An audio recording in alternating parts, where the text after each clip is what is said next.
तर आज होतो 365 गड्यांचा अधिपती व कोकणचा राखणदार असणाऱ्या श्रीदेव उब्रलकरांचा वाढदिवस। मी गाडी काढली आणि आता निघालेले त्याच्या दर्शनात। मी गाडी अर्ध्यावरच लावलंय कारण इकडे खूप गर्दी असते हे आम्हाला आधीपासून माहिती होतं। तर श्रीदेव उब्रलकर या जागृत देवस्थान मानला जातात, त्यामागे एक कथा ती मी तुमका आता सांगताय। तर एकेकाळी सावंतवाडी संस्थानावर हल्ला झाला व त्यावेळी सावंतवाडी संस्थानाची एवढी तयारी नव्हती की त्यांना सामोरे जाऊ शकतात, म्हणून त्यावेळीचे तत्कालीन राजे आबासाहेब यांनी आपल्या सेनापतीक नारळ देऊन उब्रलकरांना गारायला घालूक सांगितलेली। तर चमत्कार असं घडलं की बाजूच्या झाडावरचं गांडील माशाचा मोळ उठला आणि थेट शत्रूक जाऊन भिडला, म्हणून शत्रू इल्या पावली माघारी परतलेलो अशी एक कथा सांगितली जातात। तर आम्ही आतमध्ये गेलो तेव्हा इकडे भजन चालू होतं।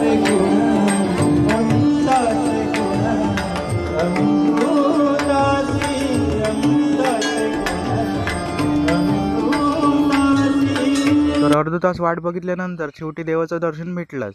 तर या देवावर लोकांची किती श्रद्धा असे या तुमका गर्दीवरून कळलाच असत। तर दर्शन घेतले तसं मी थोडं वेळ भजन ऐकवत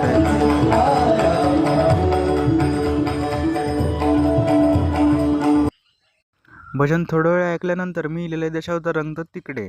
तर लहानपणापासून लागलेली आवड म्हणजे दशावतार, मग ते स्टेजवर बघू असं नाही तर पडद्यामागे रंगताना बघू कसं ते। तर नाटकाचे काही व्हिडिओ मी चॅनलवर अपलोड केलेले असत, तर काही करतले असत त्यासाठी मालवणी अशा चॅनलला सबस्क्राईब करून ठेवा। तर आता थोड्याच वेळ नाटक सुरू पण झालेलं, त्याचे काही क्षण तुम्ही पण बघा।